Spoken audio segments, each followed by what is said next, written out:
नमस्कार है बच्चों, सिंपल इंग्लिश शिक्षा में आपका स्वागत है। बच्चों आज हम करेंगे र के विभिन्न रूप कि र के कितने रूप हैं, उन्हें क्या नाम दिए गए हैं और उनका प्रयोग किस प्रकार किया जाता है। तो क्या करेंगे हम आज र के विभिन्न रूप। तो र जो है बच्चों व्यंजन है और जब कोई भी व्यंजन जो है जब अ स्वर के साथ बोला जाता है तो उसको बोलने में थोड़ा टाइम लगता है, लेकिन जब वो अ स्वर के बिना यानी स्वर रहित बोला जाता है तो उसको जल्दी बोला जाता है। वो यहाँ जो र है हमारा अ स्वर के साथ है तो ये पूरा र है। ये है र का पहला रूप कि र ये पूरा है। और दूसरे रूप में जो है दूसरे रूप को हम कहते हैं बनेन रूप। वो दो प्रकार का है। ये ऊपर जो लाइन है इसको बच्चों कहते हैं शिरोरेखा और जो ये लंबी लाइन जा रही है इसको कहते हैं खड़ी खाई। और ये जो नीचे तिरछी रेखा दिखाई दे रही है ये है रो का बनेन रूप। और ये दूसरा जो बनेन रूप है रो का वो अंग्रेजी के उल्टे वी के आकार का होता है।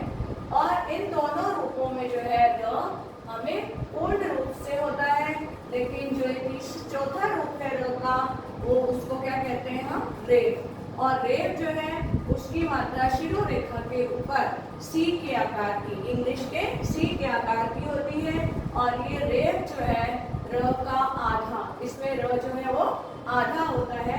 तो रेफ में जो र का प्रयोग किया जाता है वो आधा र होता है।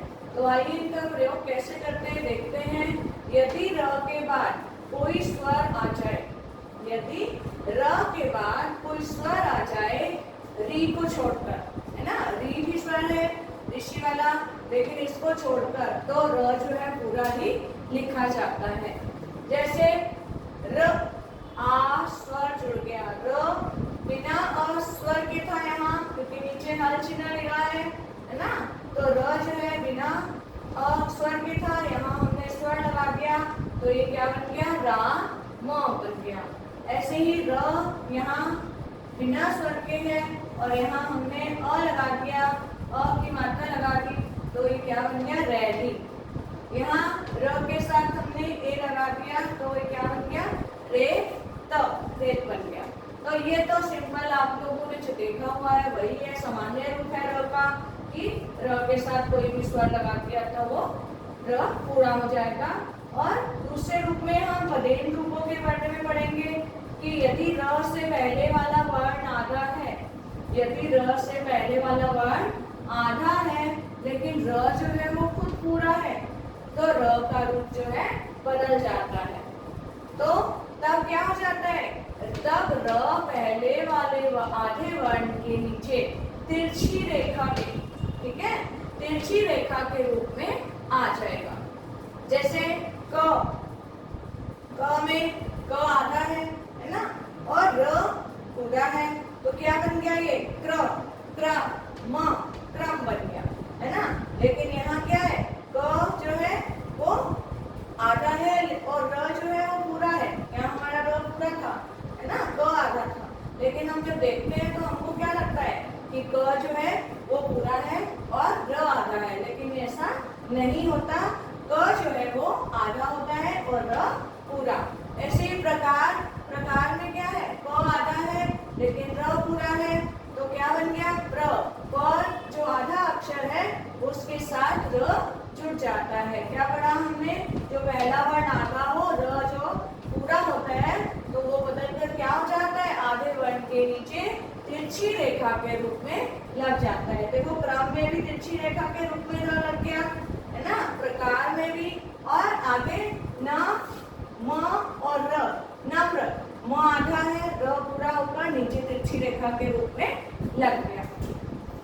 और दूसरा वी के आकार का कैसा होगा, किंतु यदि पहले वाला आधा वर्ण नीचे से गोलाई लिए होता है ना, जैसे ट ठ ड ढ छ, ये क्या है नीचे से गोल है ना, तो उनके नीचे क्या हो जाएगा उल्टे वी के आकार का बनेन र आएगा। देखो ट आधा है, यदि हम इसके नीचे क्या लगा देंगे यही तिरछी रेखा लगाएंगे तो ये क्या बन जाएगा, ऐसा बन जाएगा, है ना। तो पहले ही हलंत लगा हुआ है, बिना स्वर के है, तो ट और नीचे हमने क्या लगा दिया, र लगा दिया, तो र जो है पदेन रूप ये वाला तिरछी रेखा का, तो ये क्या बन गया, ट्र, है ना, वी का शेप बन गया। पहले आधा तो था ही, आधा इधर तिरछी रेखा लगा दी, तो ये क्या बन गया, ट्रक, ट्र, क, ट्रक। ऐसे ही ड के नीचे भी हमने वी आकार वाला पदेन रूप लगाया, पदेन रूप यानी पैरों में, है ना, नीचे क्या है, पैरों में लगे हुए हैं ये पदेन रूप जो है। तो हमने ड्रम के नीचे भी जो है ड के नीचे वी के अक्षर का पदेन रूप लगाया, र का, तो ये ड्रम बन गया। तीसरा है रेप, रेप रूप। तो यदि र खुद आधा हो, मैंने पहले बताया था आपको कि रेप जो है हमेशा उसमें क्या होगा, र आधा होगा। तो यदि र खुद आधा हो, वह बाद वाले वर्ण के ऊपर आएगा, जो बाद का वर्ण है उसके ऊपर आएगा, और उच्चारण करते समय र का उच्चारण बाद वाले वर्ण से पहले किया जाएगा। जैसे यहाँ क्या है, र आधा है ना, रेप में क्या आएगा, र आधा, और वो कहाँ लगेगा, अंतिम अक्षर के ऊपर लगेगा, अंतिम वर्ण के ऊपर लगेगा, और बोला कहाँ जाएगा, उससे पहले वाले में। बोला कहाँ जाएगा, उससे पहले वाले में उसका उच्चारण करेंगे। जैसे ग र म है, लेकिन लिखा जाएगा गर्म, है ना, जल्दी र बोला जाता है, र आधा है, गर्म, तो लेकिन आवाज उसकी ग के बाद ही आएगी। ऐसे ही बर्फ है, तो बर्फ में भी लिखा कहाँ जाएगा, फ के ऊपर, और लेकिन आवाज कहाँ आएगी, ब के बाद बोला जाएगा। ऐसे ही पर्व, पर्व में भी क्या है, र कहाँ लगेगा, ब के ऊपर, लेकिन उच्चारण करते समय प के बाद र की आवाज आएगी। एक बच्चा वर्ड होता है वर्तस्य, इसको जो है अक्सर बच्चे गलत बोलते हैं। क्या है ये, वो र आधा, त आधा, स आधा और य, है ना। तो जब ये आधे आधे हैं खुद ही, तो ये कैसे किसी के ऊपर आएंगे, तो ये कहाँ आएगा, अंतिम वर्ण के ऊपर आएगा र।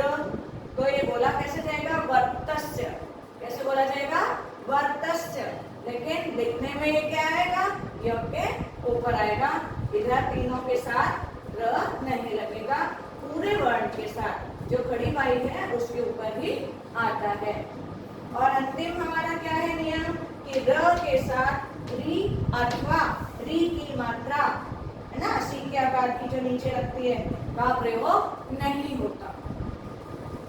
और यहाँ तो संयुक्त व्यंजन जो है पदेन रूप के रह गए, तो है ना, तो आधा है, उसमें र जुड़ गया पूरा, तो ये क्या बन गया, संयुक्त व्यंजन त्र, श और र आपस में श्र बन गया। श्रमिक, श्रम, त्रिशूल, है ना, त्रिपुट, ये सब वर्ड बन जाते हैं। तो आशा करती हूँ बच्चों वीडियो आपको समझ में आया होगा और पसंद आएगा, आपके लिए लाभदायक होगा। तो अपने दोस्तों के साथ, मित्रों के साथ शेयर कीजिए, ताकि मैम का भी इससे और उत्साह बढ़ता है और आपके लिए अच्छी अच्छी वीडियो बनाने को मन करता है। धन्यवाद।